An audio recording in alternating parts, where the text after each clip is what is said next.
Okay, good morning. I'm back with the second part of Numbers chapter 33. While they were camped near the Jordan River on the plains of Moab opposite Jericho, the Lord said to Moses, excuse me. Oh, excuse me, sorry. Speak to the Israelites and tell them, when you cross the Jordan River into the land of Canaan, you must drive out all the people living there. You must destroy all their carved and molten images and demolish all their pagan shrines. Take possession of the land and settle in it, because I have given it to you to occupy. You must distribute the land among the clans by sacred lots and in proportion to their size. A large inheritance of land will be allotted to each of the larger clans, and a smaller inheritance will be allotted to each of the smaller clans. The decision of the sacred lot is final. In this way, the land will be divided among your ancestral tribes.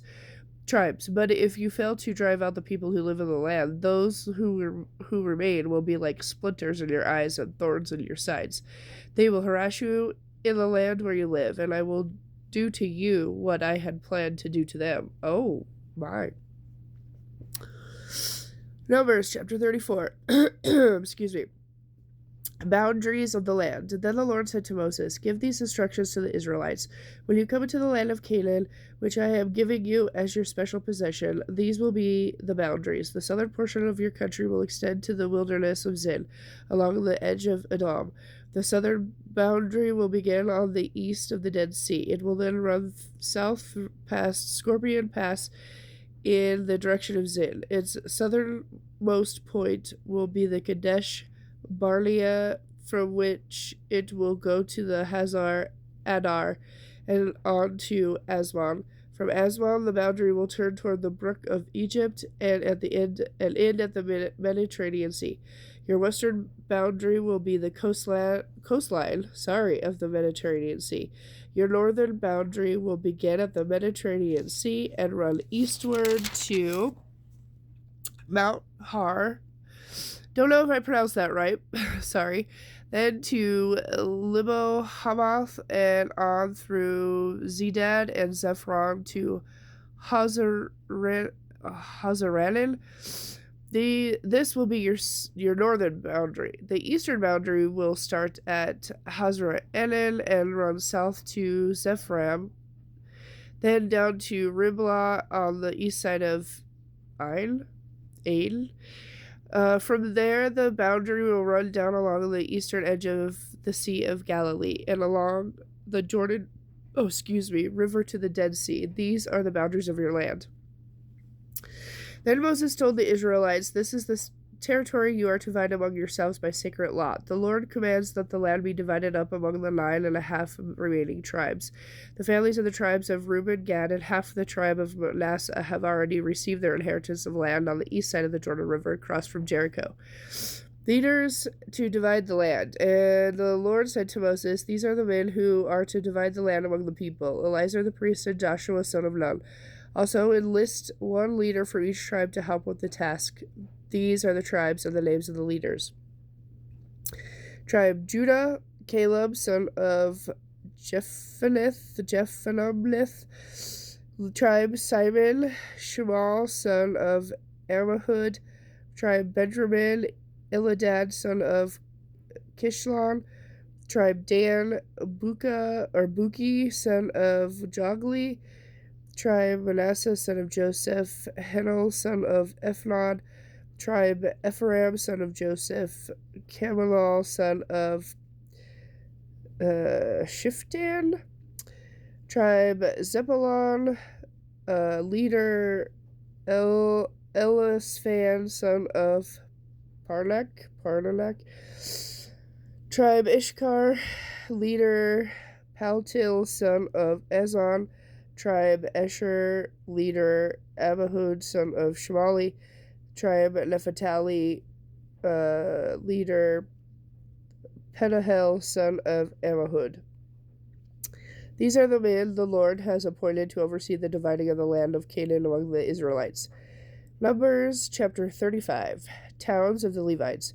While Israel was camped beside the Jordan on the plains of Moab, across from Jericho, the Lord said to Moses, instruct the people of Israel to give to the Levites from their property certain towns to live in, along with the surrounding pasture lands. These towns will be their homes, and the surrounding lands will provide pasture for their cattle, flocks, and other livestock. The pasture land assigned to the Levites around these towns will extend 1,500 feet from the town walls in every direction. Measure off 3,000 feet outside the town walls in every direction, east, south, west, north, with the town in the center. This area will serve as the larger pasture lands for the towns. You must give the Levites 6 cities of refuge, where a person who has accidentally killed someone can flee for safety. In addition, give them 42 other towns. In all, 48 towns with the surrounding pasture land will be given to the Levites. These towns will come from the property of the people of Israel. The larger tribes will give more towns to the Levites, while the smaller tribes will give fewer. Each tribe will give in proportion to its inheritance. Cities of refuge. And the Lord said to Moses, "Say this to the people of Israel. When you cross the Jordan into the land of Canaan, designate cities of refuge for people to flee to if they have killed someone accidentally. These cities will be places of protection for a dead person's relatives who want to avenge the death. The slayer must not be killed before being tried by the community. Designate 6 cities of refuge for yourselves, 3 on the east side of the Jordan River and 3 on the west side in the land of Canaan. These cities are for the protection of Israelites, resident foreigners, and traveling merchants. Anyone who accidentally kills someone may flee there for safety. But if someone strikes and kills another person with a piece of iron, it must be presumed to be murder, and the murderer must be executed. Or if someone strikes and kills another person with a large stone, it is murder, and the murderer must be executed. The same is true if someone strikes and kills another person with a wooden weapon. It must be presumed to be murder, and the murderer must be executed. The victim's nearest relative is responsible for putting the murderer to death. Oh, jeez. When they meet, the avenger must execute the murderer. So if in premeditated hostility someone pushes another person or throws a dangerous object and the person dies, it is murder. Or if someone angrily hits another person with a fist and the person dies, it is murder. In such cases, the victim's nearest relative must execute the murderer when they meet. But suppose someone pushes another person without premeditated hostility or throws something that unintentionally hits another person, or accidentally drops a stone on someone, though they were not enemies, and the person dies.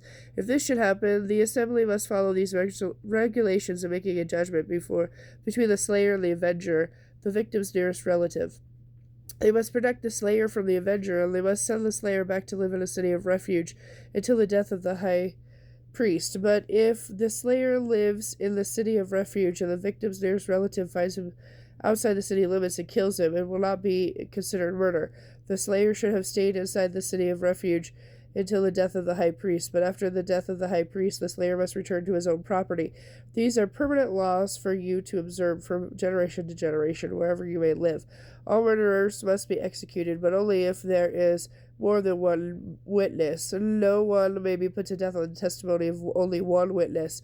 Also, you must never accept a ransom payment for life of someone judged guilty of murder and is subject to execution. Murderers must always be put to death, and never accept a ransom payment for someone who has fled to a city of refuge, allowing the slayer to return to his property before the death of the high priest. This will ensure that the land where you live will not be polluted, for murder pollutes the land, and no atonement can be made for murder except by execution of the murderer. You must not defile the land where you are going to live, for I live there myself. I am the Lord who lives among the people of Israel." Okay, with that, I'll be back later with chapter 36.